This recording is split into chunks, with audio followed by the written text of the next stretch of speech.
साधना के साथ साथ मेरा 9 दिन का उपवास भी शुरू हो जाएगा। अच्छा बताइए कि आप गांव कब आएंगे? मेरा काम खत्म हो चुका है, मैं आज ही यहाँ से निकलने वाला हूँ। सुबह तक गांव पहुँच जाऊंगा। हम लोग नवरात्रि खूब धूमधाम से मनाएंगे और हाँ, मैं अपने साथ मोती को भी ला रहा हूँ। अरे वाह, चलो अच्छा है, इस बार आपको काम से छुट्टी मिली। हाँ चलो ठीक है, अब निकलने की तैयारी कर रहा हूँ। Bye bye. कुछ ही समय बाद पवन अपने मोती के साथ कारसी गांव के लिए जंगल वाले रास्ते से निकल पड़ता है।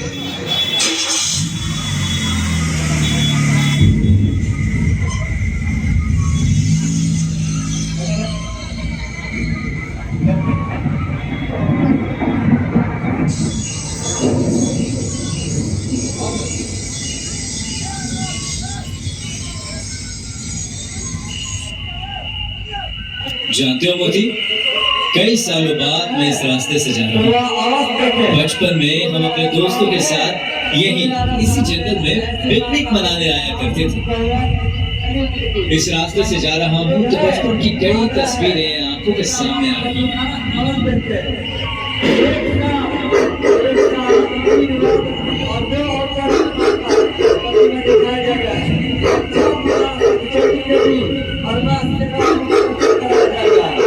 मोती, कितना चिल्ला रहे हो? भूख लगी है क्या? बस ये जंगल वाला रास्ता समाप्त हो जाने दो, हम कुछ तो कुछ खा लेंगे। फिलहाल चुप रहो।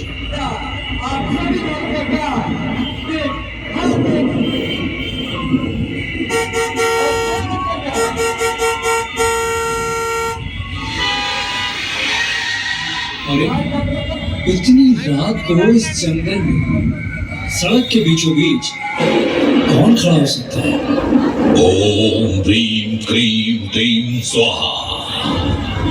ओम ह्रीं क्रीं क्रीं स्वाहा।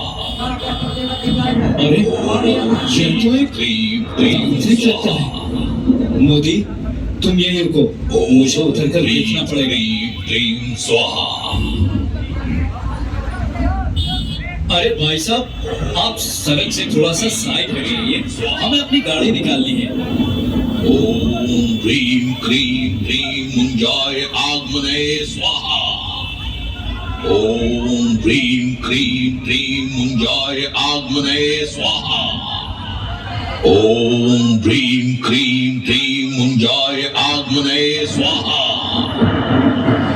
अरे मूर्ख, तू क्या सोच रहा है? तू इतनी आसानी से यहाँ से चला जाएगा? अरे मैं तेरा ही तो इंतजार कर रहा था। मुझे तेरे शरीर की जरूरत है। कई तपस्याओं के बाद मेरी मुंजा को एक नया शरीर प्राप्त होगा। अरे भाई प्लीज मुझे जाने दीजिए, घर पर मेरी पत्नी, मेरे पिताजी मेरा इंतजार कर रहे हैं। मुंजा, बाहर आओ, बाहर आओ।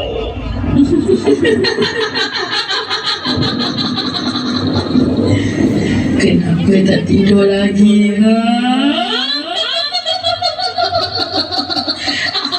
कौन? क्यों बुलाएगा मुझे? मुंजा, इस इंसान को बंदी बनाकर अपने स्थान पर ले चलो और इस कुत्ते को मार डालो।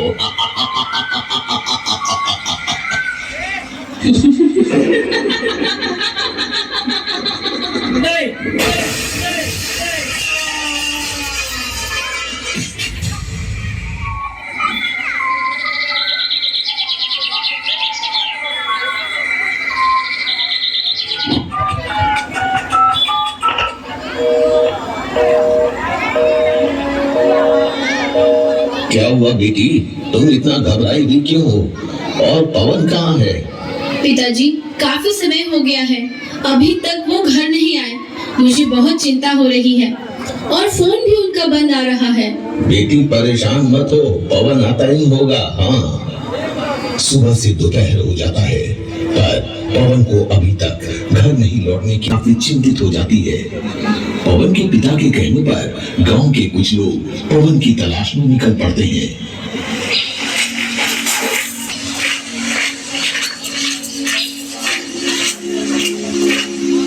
अरे ये तो पवन भाई की गाड़ी है, पर ये तो उल्टी पड़ी है, और इसके सामने यह हवन सामग्री। हाँ भाई, ये तो उन्हीं की गाड़ी है। और वो देखो, वो है कुत्ते का सर कटा शरीर भी पड़ी हुई है, पर पवन तो कहीं दिखाई नहीं पड़ रहे। हाँ चल चलो, गांव चलकर हम काका को बताते हैं।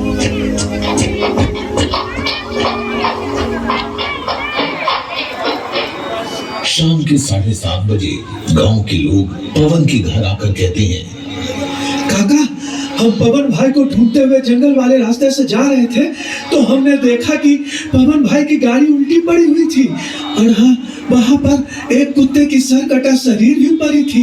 हम लोगों ने उन्हें चारों तरफ देखने की कोशिश की, पर उसका कोई पता नहीं चला।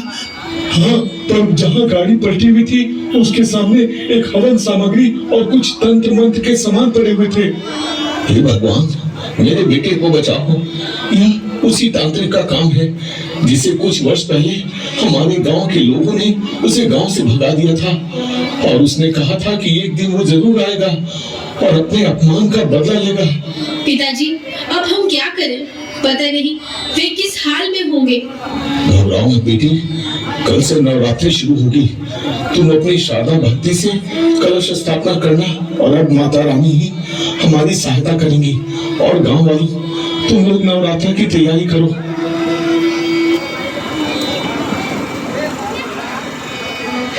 हे माँ, मुझे पता नहीं कि आप किस तरह हमारी सहायता करेंगी। आप पर हमें पूरा विश्वास है।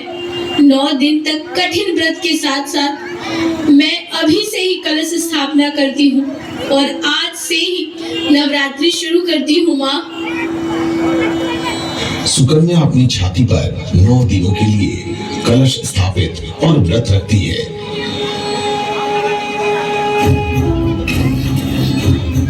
ओम ह्रीं क्रीं क्रीं मुंजाय आगमने स्वाहा। ओम ह्रीं क्रीं क्रीं मुंजाय आगमने स्वाहा।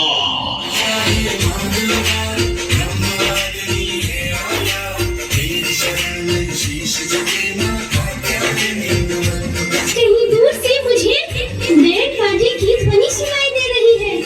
मैं जाकर देख कर आती हूँ।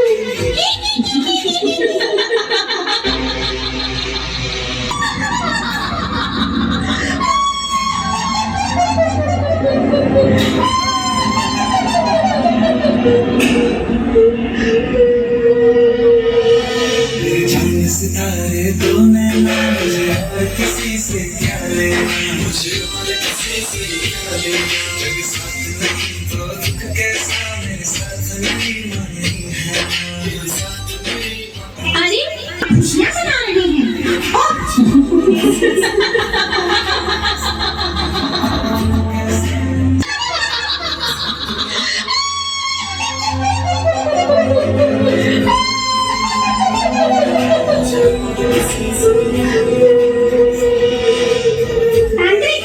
दीपक जलाकर लोग नाच गाने कर रहे हैं, मानो जैसे गांव वाले को हमारा कोई भय ही नहीं। ये क्या कह रही हो मुंजा? नाच गाना झूमने नाचने दो, 9 दिनों तक खुशियां मनाने दो। 2 दिन बाद में दशहरा के दिन सभी गांव वाले डर से बेबीरा उठेंगे। चारों तरफ हम दोनों का तांडव होगा। गांव के सारे लोग जिंदगी की भीख मांगेंगे, और फिर हम भी नाच गाना करेंगे। तांत्रिक 9 दिनों के लिए कठिन तंत्र विद्या की शुरुआत कर देता है, और वहाँ सुकन्या 9 दिनों तक माता रानी की कठिन तपस्या करने लगती है। देखते ही देखते 9 दिन बीत जाता है, और गांव में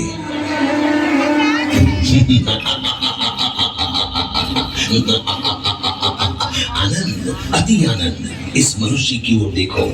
गांव वाले थोड़ी ही देर में या मनुष्य को देखते ही देखते एक नया रूप धारण कर लेगा।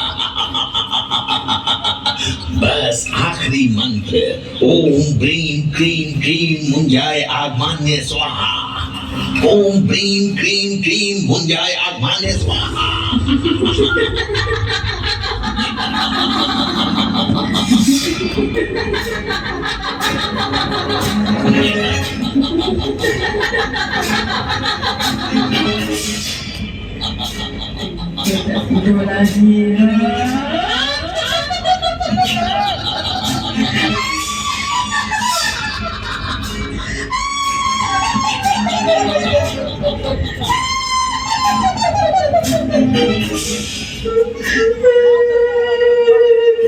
मुंजा, मैं ये तुम्हारा नया रूप देखकर अति आनंदित हुआ।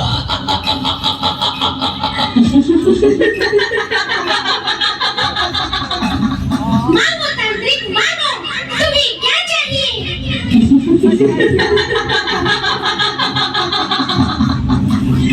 ऐ मुंजा, इन गांव वालों को ऐसी मौत दो कि पृथ्वी लोक से देवलोक सभी कांप उठे।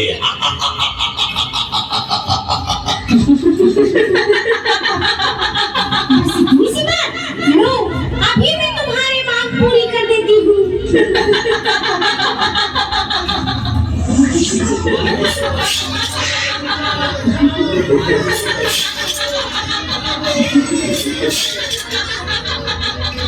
मुंजा एक अदृश्यता और शक्तिशाली भयानक आत्मा थी।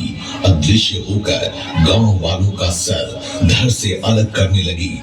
तभी पवन की पत्नी जान बचाकर माता रानी के मंदिर के पास भागती हुई जाती है। हे माँ, मेरे पति को इस बुरी शक्ति से बचा लो, मेरे सुहाग को बचा लो माँ। ये गांव वालों की सर धड़ से अलग करती जा रही है। और हाँ माँ, अगर आप मेरे सुहाग की रक्षा नहीं करेंगी तो आप पर से इस पूरे संसार का विश्वास उठ जाएगा।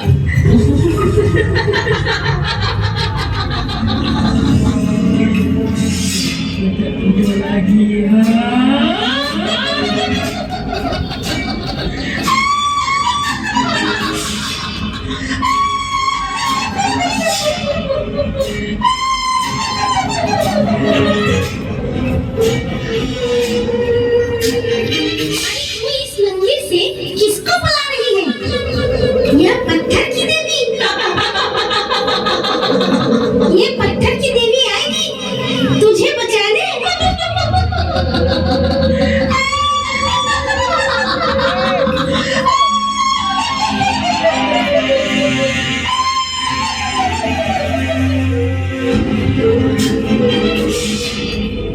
सुकन्या, सुकन्या, मुझे बचा लो सुकन्या।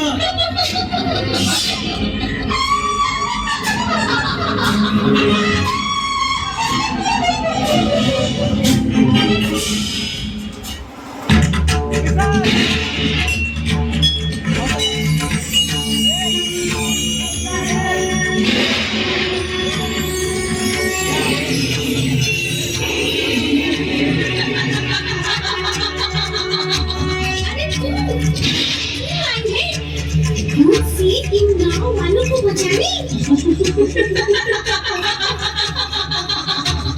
अरे दुष्ट आत्मा, तू क्या समझती है? तुम इन गांव वालों की सर धड़ से अलग और मैं इस मंदिर से तुझे देखती रहूंगी। चली जा, वरना इन गाँव वालों के साथ साथ तेरा भी सर धड़ से अलग कर दूंगी। अरे अहंकारी चुड़ैल, पहले तू इस शरीर से बाहर निकल के सामने करा। तो ठीक है, आती हूँ मैं सामने।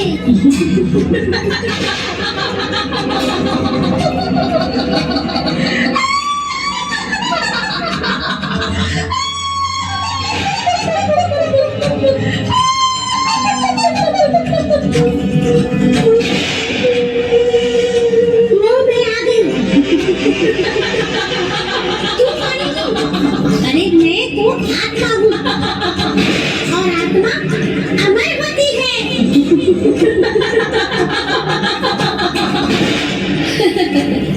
लगता है कि तुम्हें मेरी शक्ति के बारे में पता नहीं है, तो ले अपने आप को बचा।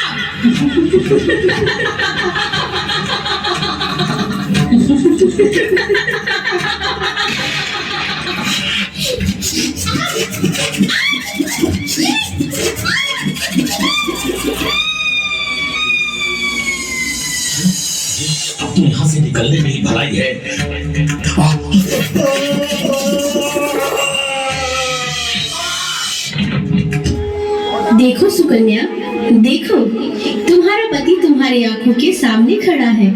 माँ, आपने मेरे पति को बचाया और आपको इस साक्षात रूप में देखकर मैं धन्य हुई। माँ, मैं धन्य हुई। माँ, आपने मुझे तो बचा लिया, पर मेरे पिताजी। मानो आत्मा मुंजा और तांत्रिक का वध कर फिर से उसे उस गांव को वैसा ही कर दिया जैसा वो पहले था। भक्तों, इस कहानी का तात्पर्य है कि जब भी कोई आप बुरी समस्या में हो तो सबसे पहले माँ शेरावाली का ध्यान करें। वह जरूर किसी न किसी रूप में आपकी मदद करने दरबार में आए हुए आप सभी भक्तजन एक बार प्रेम से बोलिए